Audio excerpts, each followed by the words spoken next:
Buddy. New Yorkers have achieved so much together over the last few months. It's been really tough. It's been painful in so many ways. But what people have done in the city, it's been amazing. It's as if everyone is on one big team together, 8 million people all pulling in the same direction. And it's been all the tough things people were asked to do, shelter in place, social distancing, face coverings. Folks have done it, and with a remarkable spirit, a can-do spirit. And that is why we have driven back this disease day after day after day. That's why the whole country is looking at New York City and saying, how did they possibly do it? And we had the secret ingredient, New Yorkers. That spirit, that sense of teamwork, discipline, strength, the can-do spirit New York City is known for, the unity that people have shown in this crisis, that is what we are going to bring to our next big opportunity to move forward, and that's reopening our schools. Yesterday, Chancellor Carranza and I were out in Crown Heights, Brooklyn. We went to New Bridges Elementary School. I saw inspiring things there. Here's a school in the community. Here's a school of and by and for the community. You see there the work that's being done right now to prepare this school, weeks and weeks before school begins, all of the health and safety measures being put in place. The team there, the custodial services team, the administration, everyone was working together for a common cause. And the principal, Kevin Bowles, he's known as Mr. B to the folks in the school community. He said amazing things. You see him right there. He said he has been running previously one of our regional enrichment centers. These were the centers set up for the kids of essential workers. In the middle of the crisis, March, April, May, he said in his center, people worked together. Kids did wear their masks consistently. There was distancing, there was cleaning. He said there was not a single new COVID case in that center. And we'll talk about during the worst weeks of this crisis. And then one of his colleagues, Maya Wilson, who is the culture coordinator for the school. She's someone who loves the kids, loves the community. She's been working all summer. And Mr. B said, you know, a lot of these members of the team, they wouldn't normally work all summer. They've chosen to do this. So I turned to Maya, I said, Maya, you gave up your summer to do this work to get ready for kids to come back to school. I said, why? Why did you make that sacrifice? She said the simplest answer, the most powerful answer. She said, because our families are worth it. Our families are worth it. That is the spirit the Chancellor and I, everybody at the DOE is bringing to this endeavor. We work for the parents and the kids of New York City, and we owe it to them to get it right, and we will. So everyone is working together to make sure the PPEs are in place, the signage, the cleaning, the disinfecting, you name it. That work is going on literally every single day.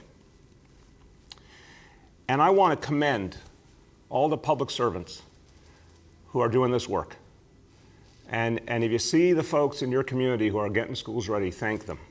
Whether it's a principal, a teacher, someone from custodial services, someone from school construction authority, unsung heroes in this effort, thank them. They're public servants who are doing exactly what every one of us would want them to do. They're showing up and they're getting things done for our kids.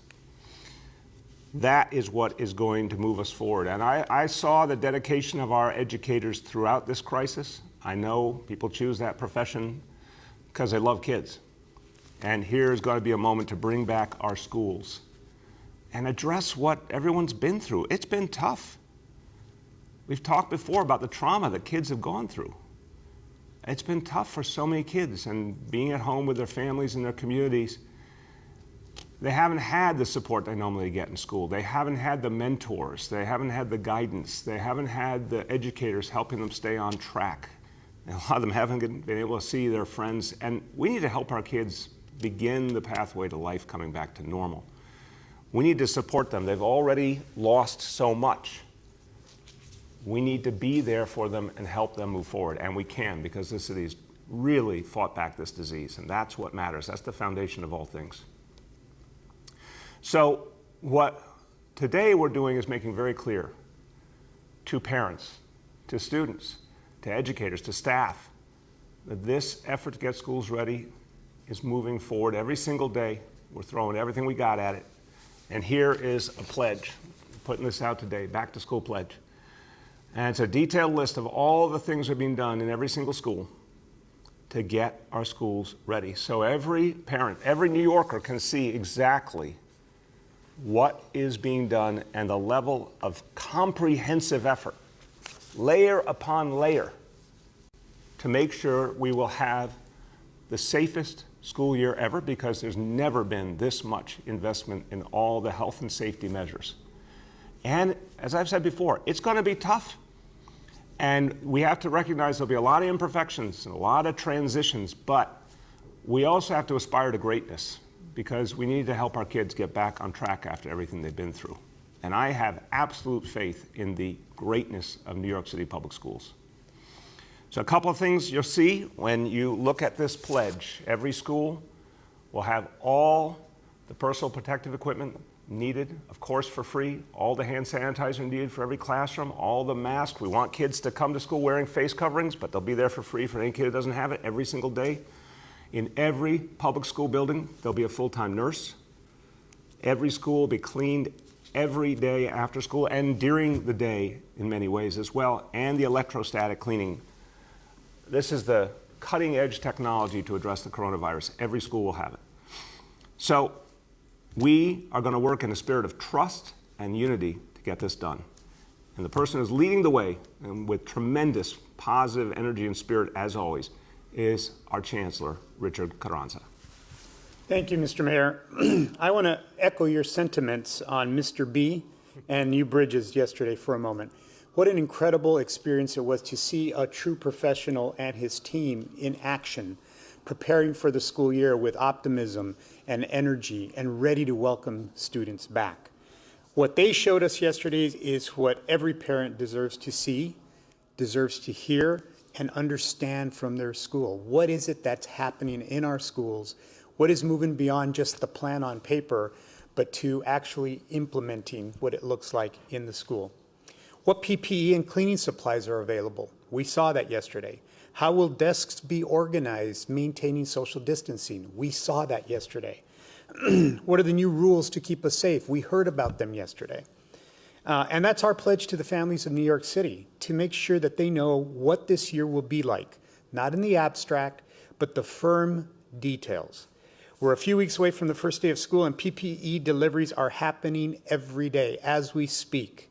Families are getting their schedules, and schools are organizing their classrooms. We saw the PPE deliveries yesterday at New Bridges, and that's going to continue to happen every single day. I know how overwhelming this may feel, but I want to reiterate something that the mayor has said and that I also have said, that if it's not safe, we won't reopen. I know how overwhelming it is, and so much will be different this year, but so much will also be the same, that a child's school is a safe place, a welcoming place, a place to learn and to grow. Schools will be in session 5 days a week, no matter where the students are, whether they're in person or they're remote learning. Our vision for the fall is a safe, strong, and supportive vision for every one of our students. And to families, I'm going to ask you, please, as partners, start preparing our children now for what this new fall will look like. Wearing of masks, social distancing, making sure that they know their supplies are their supplies, understanding that just because they can't hug the other children doesn't mean that they're not friends. It just means they're looking out for them as they're looking out for each other. So again, more information will be coming, and our Back to School pledge is our commitment to what we have promised for a safe, secure, healthy start to the school year. Thank you, Richard, so much. Look, everybody, you hear the heart in the voice of our chancellor. One of the things I said when I became mayor is that we would have chancellors who were educators. And Chancellor Carranza has been a teacher and a principal and a superintendent all the way up to the chancellor of the biggest school system in the country. He also is a parent, and he thinks like a parent. So I want to be clear, I think like a parent every single day as well. We are going to make sure these schools are safe and ready. And if we don't think they're safe and ready, they won't be open. But right now, look what you see, tremendous preparation, and the health situation in the city continues to get better because of your hard work. So we're going to move forward together on the countdown to the opening of our schools. There's another important countdown I want to talk about today, and this one is worth so much to this city. We got to pay attention now. Only 41 days left to the census deadline. Everybody, we got work to do in New York City, and the good news is it is simple to fill out the census. This is not a heavy lift. It just takes a little bit of time, a little bit of focus. You can do something great for New York City. People always ask me, what can I do? How can I help? Here's something every single person can do. One person can do it for their whole household. But right now, the New York City census response rate is 56.2%. So we're a little over halfway there. Now, I want to be clear. Imagine for a moment this was the end of the process today and we were only at 56.2%. Well, that would suggest we get about half the representation we deserve in Washington. That would suggest we get about half the funding we deserve for education, for transportation, for affordable housing from Washington. I don't think there's any New Yorker who wants half a loaf and wants to lose our fair share. So let's be clear, we have work to do, and everyone's a part of it. Now, we're going all out. September 30 is our deadline. We're going to throw everything we got at it, at the grassroots. But I want to make a clear statement today. The census, this is part of, literally, it's in the U.S. Constitution. This is something that happens every 10 years. It is the law. It must happen, and we need to honor it. So I want to talk about our census workers who are going out into apartment buildings all over the city, and we're hearing some reports that they're being denied access, and that's not appropriate, and that's not what we're going to allow in this city. If a property manager, a building owner, a co-op or condo board, if anyone doesn't allow the census personnel in, and that means we are not going to get our fair share of funding or representation, that's absolutely unacceptable. So we have been in touch officially with the Real Estate Board of New York, with the Association of Co-ops, with the condo boards of the city. And we're putting this notice up around the city and at buildings that need to see it, reminding them that the census is the law and we must give access to census workers so they can complete this vital mission. Okay, now, that outreach I talked about. It is deepening and deepening every corner of the city. I've been out there with these great outreach workers. I'm looking forward to going out again to see the work they do in the community. But they're also coming up with smart new ways to create more energy and more focus on the census. And one of the new things you're about to hear about, I love this, it is the Census Subway Series, a competition between neighborhoods in different boroughs to see who can do the best at responding to the census. And just like a real Subway Series, there actually are prizes involved. So here, for you to hear about this and all the outreach effort being undertaken to get New York City counted, the New York City Census 2020 Field Director, Kathleen Daniel. Thank you, Mr. Mayor. Good morning. So this wouldn't be New York City without a Subway Series, and we are neighborhood proud around this city. So we're pitting Jamaica, Queens, in the county of Queens, against Canarsie, Brooklyn. Let's see who gets to keep their crown. We'll see who does the census the most and has the highest spike in numbers between Queens and Brooklyn. That's Jamaica and Canarsie. So let's get it done, everyone. So in this coming week, go online to my2020census.gov or pick up the phone, dial 844-330-2020 and get the census done. We're watching. We're looking at these numbers every single day, and we will see who maintains their crown between the royal boroughs. Also, we're asking elected officials, call your church, call your family, your friends, call your neighbors, even the ones you don't talk to every day, and tell them to do the census. We need everyone to pitch in, but for Jamaica and Canarsie, again, the world is watching you, and we want to see who can get the most completes for the census. So go my2020census.gov and get it done today. We have some very interesting competitions for you. We are kicking off the NYC Counts contest series. So you can go to nyc.gov/census contest and read all the rules. You can read all about it. And let me tell you about them because these prizes are great. We've extended the seamless competition. So if you go online and do the census, take a screenshot of what you've done, technically your receipt for doing the census, and you can be entered to win a $1,000 gift card from Seamless. No, you won't have to cook for a couple of nights. So please go online and get the census done. There are also some other tremendous competitions. We have 25 New Yorkers are going to win a membership to MoMA, the Museum of Modern Art, as well as a membership to MoMA PS1. So please go online and get it done. And then 100 New Yorkers are going to win a $50 voucher for Lyft, as well as an annual membership for City Bike. So you can take the car when you need to, and then you can get your exercise and start pedaling. And you can do it for free on City Bike if you enter the competition. So go to nyc.gov/census contest, read all about it, and then go online to my2020census.gov, or pick up the phone and call 844-330-2020 because you count. Everybody counts, and we need all of New York City to get involved and get the census done. So now, en créole, bonjour tout le monde, le peuple, bien content, c'est Kathleen Daniel, directeur de le recensement pour la communauté de New York. On connaît que le recensement est extrêmement important. So nous voulons qu'on y a dernier monde qui tandem aller à faire recensement ou à faire l'internet là my2020census.gov. Si vous voulez pour parler créole, prends téléphone là, y a parlé avec ou en créole, en français, en espagnol, en chinois si vous besoin. 844 330 2020. Prends téléphone là.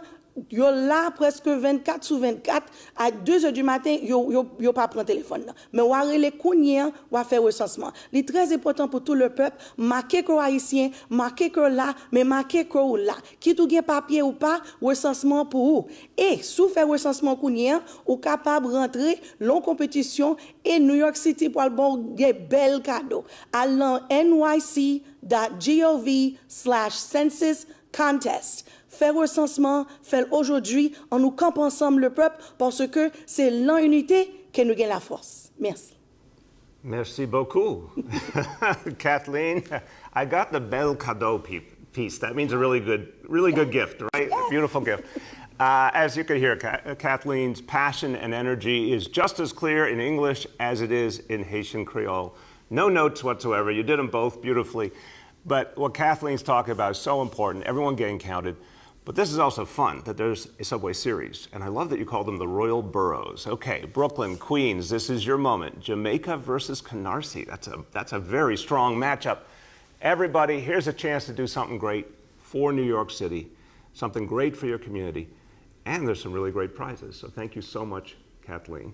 Now, we have an extraordinary outreach effort on the census. So you heard it's being done in many languages, in many communities, in many ways. We want to reach everyone.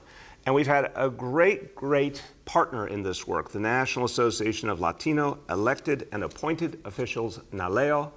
They've been really fantastic here and around the country in sparking tremendous outreach efforts. And the Latino community must be counted. There have been too many voices over the last few years in this country trying to count out Latinos, trying to in so many ways denigrate this community that is so much of the future of New York City and America, and we will not allow that. We will fight back, and the way to fight back is to get counted. So here, to hear about the outreach efforts en español, Juan Rosa, Northeast Director of Civic Engagement for NALEO. Muchas gracias, señor alcalde. Buenos días. Como dice el alcalde, mi nombre es Juan Rosa, director de participación cívica del Fondo Educativo NALEO en el noreste. NALEO es la organización sin fines de lucro y no partidista líder en el país que promueve la participación de la comunidad latina en el proceso político estadounidense, desde la ciudadanía hasta el servicio público. Como uno de los socios del censo de la ciudad, el Fondo Educativo NALEO continuará trabajando junto a la Oficina del Censo y su directora, Julie Manning, para asegurarnos que el aumento en la participación continúe hasta el último día de conteo, que es el 30 de septiembre. Me enorgullece estar aquí hoy junto al alcalde de Blasio y mi compañera Kathleen Daniel en nombre de NALEO para hablarles de estas nuevas iniciativas de la ciudad para promover la participación en el censo del 2020. Primero, la ciudad está promoviendo una serie del subway, una serie del metro, para hacer una competencia entre dos vecindarios cada semana. Esa semana le toca a los vecindarios de Canarsie en Brooklyn y Jamaica en Queens. Y vamos a ver cuál de los vecindarios tiene la participación más alta al final de la semana. Pero también se pueden ganar unos premios muy interesantes con la serie de concursos NYC Counts o la ciudad de Nueva York cuenta. Todos los neoyorquinos que completen el censo a partir de este lunes y presenten una foto de haberlo completado son elegibles para participar en estos concursos. Los premios son los siguientes. 6 neoyorquinos van a ganar 6 tarjetas de regalo de Seamless por un valor de $1,000. Así que puede disfrutar comida de sus restaurantes favoritos con un valor de $1,000. También 100 neoyorquinos ganarán unos vales de crédito para Lyft de $50 y una membresía anual para City Bike. Y también podrían ganar membresías anuales para el Museo de Arte Moderno con un valor de $200 cada una para disfrutar de los museos MoMA y MoMA PS1. Se ofrecerán 25 membresías en total, 5 tarjetas por cada condado. Si aún no ha llenado el formulario del censo y desea participar en este concurso, primero revise las reglas visitando el sitio web nyc.gov/census contest o nyc.gov/census contest y luego complete su censo por internet en el sitio web mi2020census.gov mi2020census.gov o por teléfono en español llamando al 844-468-2020. De nuevo, 844-468-2020. De nuevo, en español. Los censistas ya están en las puertas. Si usted ve a un censista que está tocando o llamando en la puerta de su edificio, por favor, déjelo entrar. Los censistas son bien entrenados y han sido examinados a fondo por el Departamento del Censo. Si ve un censista en su puerta, por favor, déjalo entrar. Si llegan a su puerta, por favor, hable con ellos. De nuevo, están bien entrenados y están bien examinados por el Departamento del Censo. Todos los censistas llevan una tarjeta de identificación con una foto y una marca de agua del Departamento de Comercio de los Estados Unidos. Así que son fáciles de identificar. Quiero recordarles a personas que si tienen alguna pregunta sobre el censo, pueden llamar a la línea de ayuda de Naleo, que es 877-el-censo o 877-352-3676. Quiero agradecer nuevamente al alcalde de Blasio, a Kathleen y a la directora Julie Menin por estos últimos esfuerzos y por todo lo que la ciudad ha hecho para asegurar un conteo completo de todos los residentes. Gracias. Muchísimas gracias. Gracias. Juan and Kathleen, thank you both for the incredible work that you're doing. And everyone, this is so important. I'm going to say one more thing. This is for 10 whole years, a decade. The census happens once a decade. And the results, when it's final, it's final. And then we live with the results. We want to live with really good results for New York City. We want to get our fair share of funding. We want to get our fair representation in Washington. Let's do this together. Let's make the impact we need to right now to protect the future of this city. All right, let's talk about our indicators. Okay, number one, daily number of people admitted to New York City hospitals for suspected COVID-19. Threshold 200 patients, today's report 77. And the confirmed positive rate is just over 9%. Number two, new reported cases, 7-day average, threshold 550 cases. Today's report 305. And number three, percentage of people testing citywide positive for COVID-19. Threshold 5%, today's report 0.88%. Another very good, strong day. Now a few words in Spanish. Sabemos que la salud es lo más importante para las familias y los maestros. Por eso hoy anunciamos nuestro compromiso. La salud y la seguridad siempre serán lo primero en todo lo que hacemos. Vamos a hacer todo lo posible para proteger a los niños, maestros y trabajadores en las escuelas y tener un año escolar seguro para todos. Before we turn to the media, just a programming note that we will not be having a press conference tomorrow, but we will be back Monday morning as usual. And now please let me know the name and outlet of each journalist. Hi all, we will now begin our Q&A. As a reminder, we're joined today by Chancellor Richard Carranza, Health Commissioner Dr. Jabe Choksi, Kathleen Daniels, Census 2020 Field Director, and Juan Rosa, Northeast Director of Civic Engagement for the National Association of Latino Elected and Appointed Officials. First up, we're going to have Andrew Siff from WNBC. Good morning, everyone. Mayor, I was wondering, when you held up that pledge this morning, who's your intended audience? You have said repeatedly that the vast majority of parents want in-person learning. Are you trying to convince teachers who are afraid to come back to work? Who do you feel that you need to make the case to at this point with 21 days to go? Yeah, Andrew, look, I think the parents of the city, the kids of the city have already spoken. We surveyed them. We gave them an opportunity with a lot of outreach to decide if they would prefer all remote learning, and we have vast majorities who have spoken. And I will tell you as a parent, parents think all summer about what it's going to take to go back to school the right way. They're very, very aware. And they've made their choice, and we owe it to them to get it right. So first of all, the message is to everyone we work for, the parents of this city, the kids of this city. A lot of parents and kids have heard some of the things that we're doing in health and safety, but we wanted to put it together all in one clear place. We wanted to make clear to all parents, to all kids, to everyone in this city, how specific and serious our commitment is. And this is for every single school. So what you see on this page is going to tell you a lot about the approach. It's also important, of course, I want everyone else, I want our educators, our staff, I want everyone to see the same exact information and to understand that the Chancellor and I are making our decisions based on health and safety. And we're putting it here in really clear terms. So this is for everyone. Go ahead, Andrew. Councilmember Brad Lander and some parents and other groups today are planning to really step up their call for as much outdoor learning as possible. I know you've talked about weather worries with regard to this topic, but have you and the Chancellor taken any proactive steps to set up any outdoor space for learning anywhere? Sure. Look, I think for all the elected officials, parents, everyone who's been saying, let's maximize outdoors, we agree. We'll have a lot more to say about this in the next few days.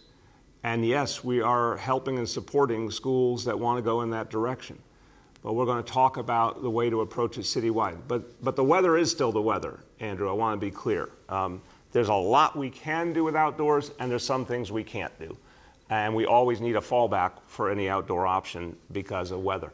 But yeah, we're going to work with every school community to maximize outdoor use. Next up, we have Henry from Bloomberg. Hello, Mr. Mayor. How are you doing? Good, Henry. How are you? I'm good. My question has to do with the enforcement of these checkpoints. Apparently, there haven't been any fines or violations of this enhanced quarantine effort. Why do you think that is? I think it's like so many other things. A great question, Henry. So many times we start an enforcement effort with education and giving people a chance to get acclimated. And, really, especially in a crisis like this, we do believe a lot of people understand this is literally life and death to get this right. And it's about stopping this disease. So there's a high level of motivation out there for people to get this right. But I think the education has now happened. The procedures are now in place to do a lot more enforcement, and we're now going to be in a position, if we need to give fines, we will. I don't want to give anyone a fine, but if we have to, you'll start to see fines. Go ahead. Okay, it's just surprising that with all of these people who are being stopped, no one would be fined or no one would be found in violation. My second question goes back to what I asked yesterday, which is why can't the city give us a 7-day rolling average, zip code by zip code, of where the infection rates are locally, hyper-locally? Yeah, and I'll let our Health Commissioner, Dave Choksi, speak to that. Again, I think Dave said that is what we are doing or are going to be doing. It's very important for people to see the information and the 7-day average. I appreciate you pointing that out. One of the things we want to emphasize is the 7-day average is a clearer way of understanding things. And we're trying to do that in a lot of things, including the new case numbers and the way we're looking at that 3% threshold around schools. Go ahead, Dave. Speak to that zip code by zip code, the information we'll be putting up online. Thank you, sir, and thank you for the good question. We do have zip code by zip code data for the last 4 weeks, the most recent 4 weeks, broken down by week. That includes not just the infection rate, but also our testing rates and some other information. So the different ways of slicing the data are important because they help us answer questions. And together with the indicators that the mayor reports out on every day, we have a good comprehensive picture of what's happening with the coronavirus in New York City. Good. So, Dave, you think you should follow up in your team to make sure Henry gets that information he's looking for? Go ahead. Next up, I'd be happy to. Thank you. Next up, we have Louise from New York Old. Good morning, Mr. Mayor. How are you? Good, Luis. How are you? Pretty good. The other day, you said your executive order would be part of a series of stepped-up actions. Any chance you could elaborate on what those might be? Can you give us a hint if you can't tell us outright what they are? There's more coming for sure. Look, I think it refers back to the question Andrew said. I mean, we now need to go into the phase of greater enforcement when it comes to, Luis, I want to make sure we're saying the same thing. You're talking about quarantine, right?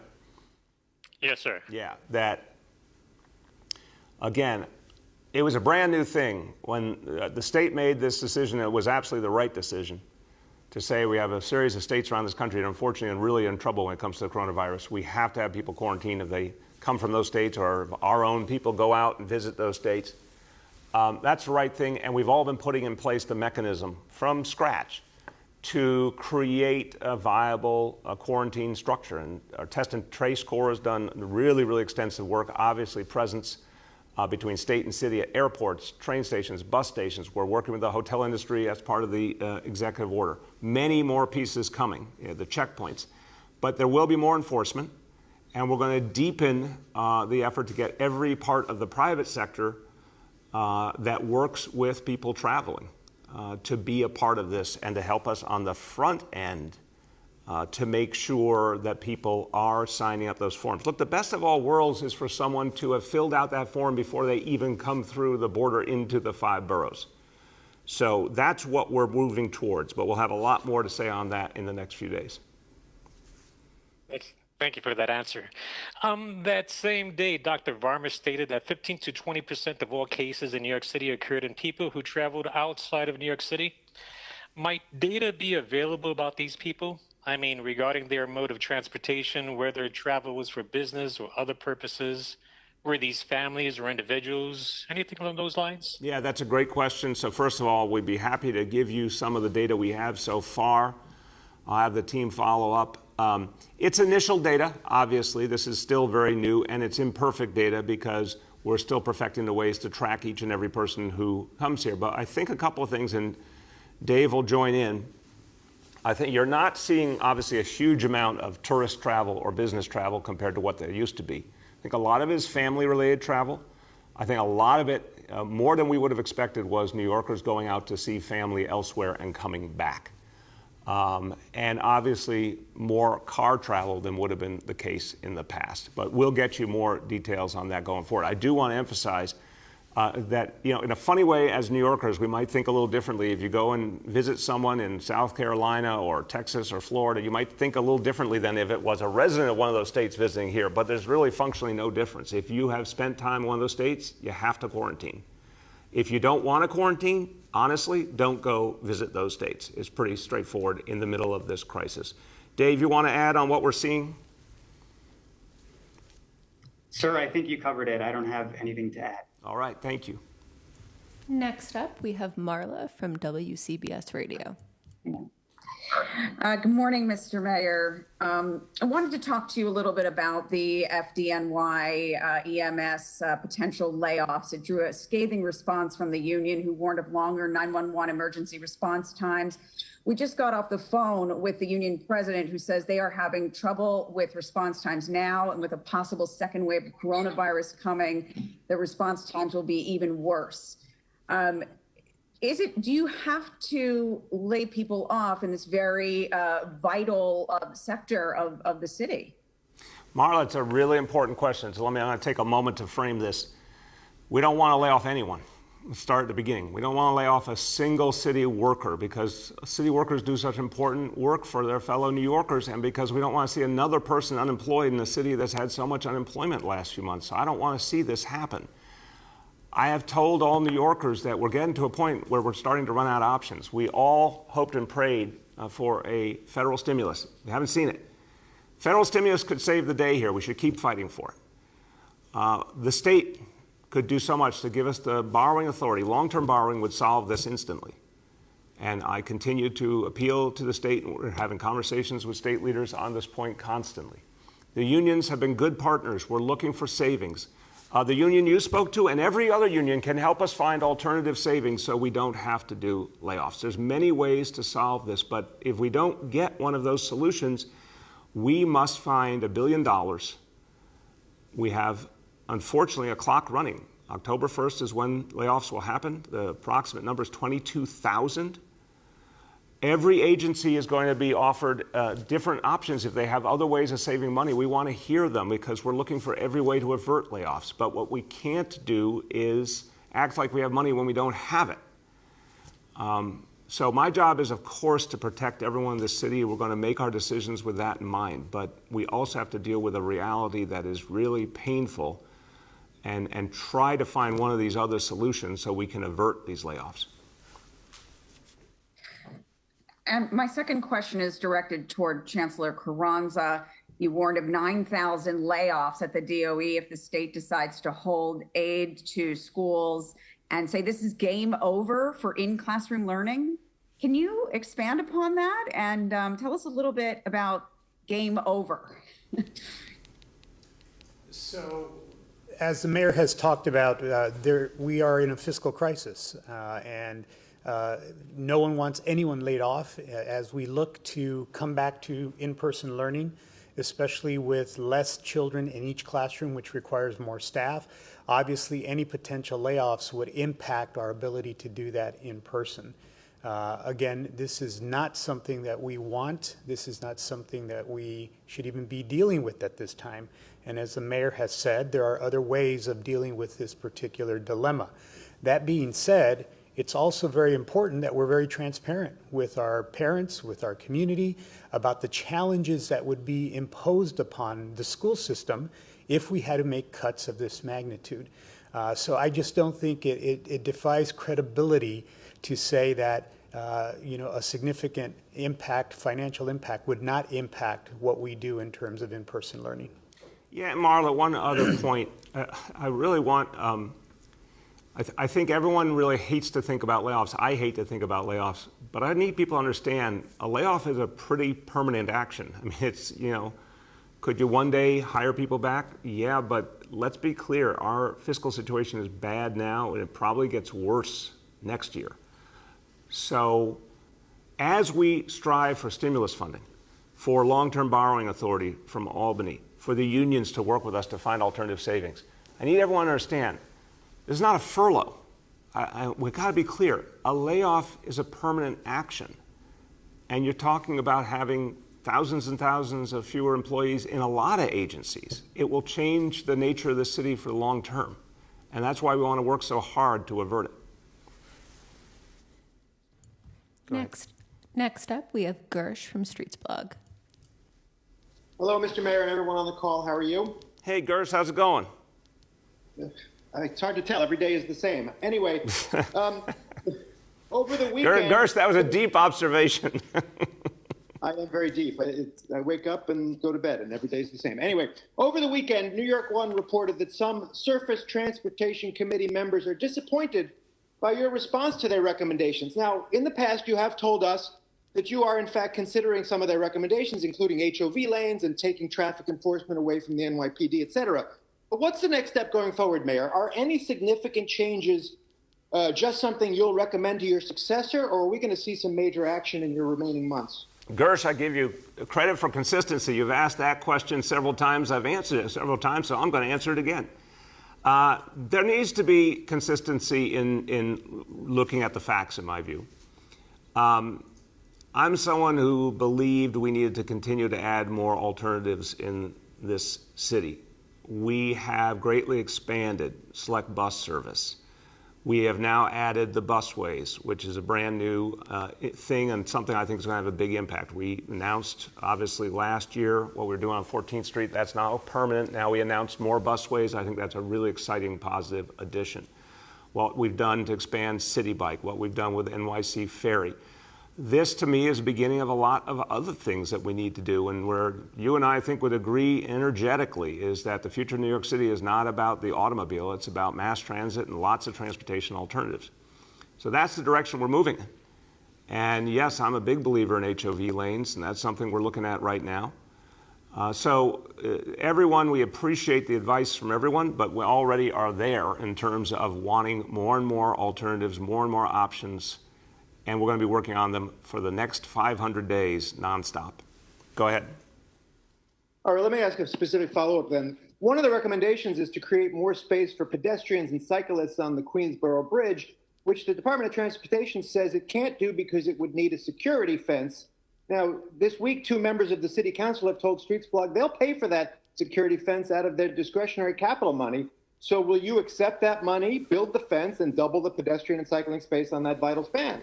I want to look at that situation for sure. I think where we have options to create more alternatives, that's what we want to do. I don't know enough about the mechanics of the Queensboro Bridge and the other things we're trying to do to keep the bridge working well, but I'll bring it up with our Transportation Commissioner and we'll have an answer for you going forward. Next up, we have Kala from Pix 11. Hey, good morning, Mr. Mayor. Thanks for taking my question. It's about ventilation. I've had so many teachers and principals reach out to me about the ventilation and concerns within their building. I know that you address this every day, but they specifically want to know, will reports of what is fixed in each school and the classrooms specifically that are not usable be made public? And if so, when will that be? Yeah, Kala, great question. Am I saying your name right, Kala? Cala, like California. Okay, Kala, thank you.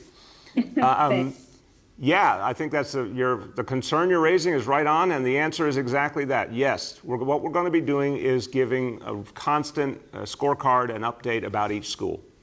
And a lot of work has happened over the summer to get the schools ready, and now it's time to start showing people the results of that work.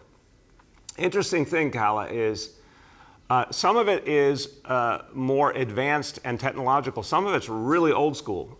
Opening up windows. Some school classrooms had windows that were sealed shut. We're opening them up because what the doctors tell us is fresh air is actually one of the very best ways to fight the coronavirus. Just get as much, in the nicer weather, obviously, get as much air into the classroom naturally. But yeah, we're going to update on the ventilation systems, filters being changed, all that, school by school. And you'll see in this pledge, Richard and I feel strongly, we've said it to the team, if there's a classroom that for some reason the ventilation situation is not right, we're going to take that classroom offline until it can be fixed. If there's a building we thought wasn't up to snuff, we'll hold that building back and find an alternative space. Now, I think that would be a rarity, honestly. Where a whole building would have that kind of challenge. But if we find that, we will address it.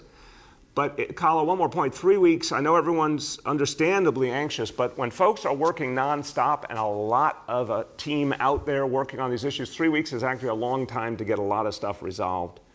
There's always, before every school year, a big, intense push to opening day. But yes, we're going to display publicly the status of each school. Go ahead. Okay, and then of course, I think we all need something to look forward to. What can you tell us about Halloween in the city, the Macy's parade, which is my favorite, and of course the tree at 30 Rock? Great question. I share your love for the Macy's parade. It's pretty amazing. I think everything is going to be different is the simple answer. Each one is going to have different versions of what they do. We'll get you more details. I think some is going to be virtual. There might be some small in-person pieces, spread out pieces. It's not going to look at all, of course, like what we are used to. But the important thing is the traditions will be kept in some way. I mean, remember what happened with, for example, Macy's and the fireworks on July 4th. It was different, but it still maintained the tradition. It still meant a lot to people. The same with graduations in the schools, the beautiful virtual graduation that was telecast with so many people participate as a labor of love for our kids and families. So yeah, you're going to see versions of those events, but nothing like what we're used to. Let's all work together to make sure they come back strong next year. We're going to approach our last two, starting with Paul from Staten Island Advance. Hi, Mr. Mayor. Can you hear me? Yeah, Paul, how are you? I'm well, sir. How are you? Good. I'm asking about restaurants, specifically regarding a letter from State Senator Andrew Lanza and Rep. Max Rose. They're asking for the governor to essentially consider Staten Island separate from the city regarding indoor dining. They point to concerns about your own leadership. I just wanted to see if you'd like to respond and if you're in favor of considering Staten Island separate. Hey, Paul, it wouldn't be New York City if people weren't criticizing their mayor. So it's part of life around here. The Staten Island is part of the 5 boroughs, part of the city. We're all connected. We're all dealing with the same challenge. The state and the city have had a lot of unity on these issues, a lot of caution, a lot of care about how we do things. You heard the other day Dr. Varma talk about the history around the world, including right now in Hong Kong, where they just shut down bars and restaurants. Hong Kong had been, successful in the scheme of things in fighting back the coronavirus, but now they're seeing a problem because it's one of the places where you have indoor dining, indoor bars. It's one of the places that's most sensitive in the whole equation.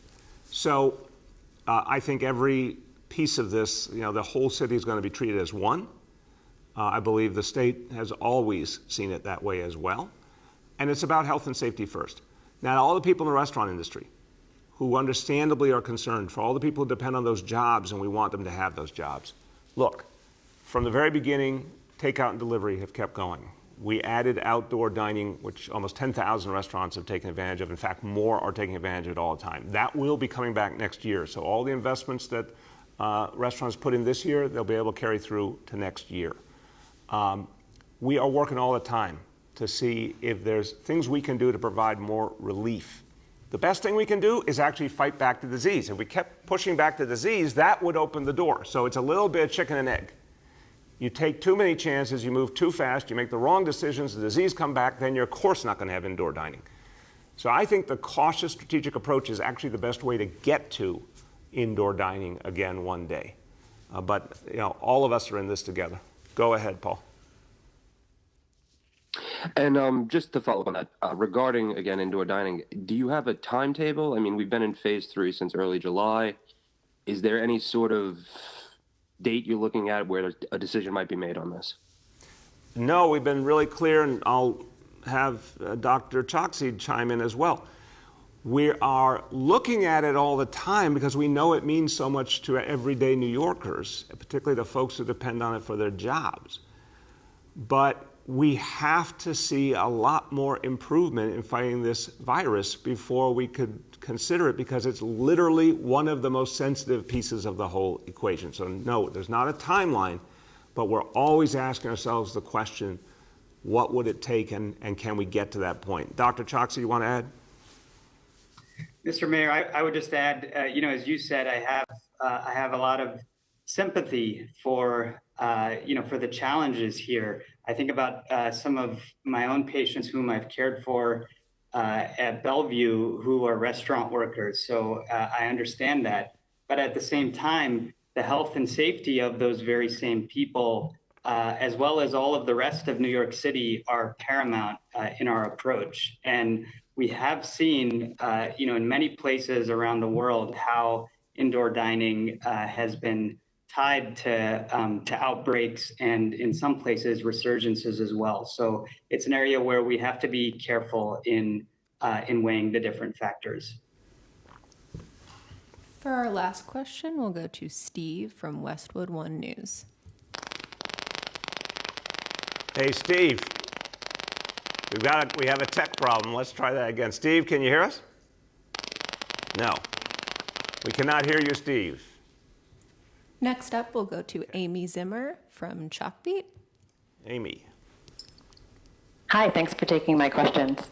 So, Mr. Mayor, you started this presser by talking about the regional enrichment centers. And, you know, we heard that they were serving maybe 20 students or 80 students at a time, and schools will be serving hundreds and hundreds at a given time. And you mentioned the educator who volunteered to be there. So that's another key difference. So obviously, educators, a lot of them do want to go back in September, but a lot of them are afraid to go back. You know, they might live with high-risk relatives, for instance, and they don't want to be there. So I'm just wondering if it's fair to make the comparison between what's been happening at the rec centers and the school reopenings and how scalable the experience of the rec centers are. Yeah, Amy, I appreciate the question. I get the point. I was making a very specific point. That what the principal said was, you know, first of all, you're talking about the height of the crisis. We are so much healthier now than we were in March, April, May. And you're talking about the kids of essential workers who are out at the front line, the healthcare workers, the grocery workers, you know, first responders. And his point was, first of all, no one in the school got sick, which said a lot. And second, that they were able to consistently get kids to wear masks and to distance. So, you know, a lot of the talk out there has been, oh, can you get kids to follow these rules? And here's a guy who was doing it for months. He said, you know what, even with younger kids, yes, you can. He's an educator. He said, of course, we constantly are teaching kids the right kind of behavior. We can get them to wear masks. So it was just a clear statement about what educators can achieve. But look, to the bigger point, and I'll offer, and then, of course, if the chancellor wants to chime in. Public servants are public servants. You know, first of all, as I said, educators chose the profession because they love kids and they care about kids, and they know kids are suffering right now. They need support.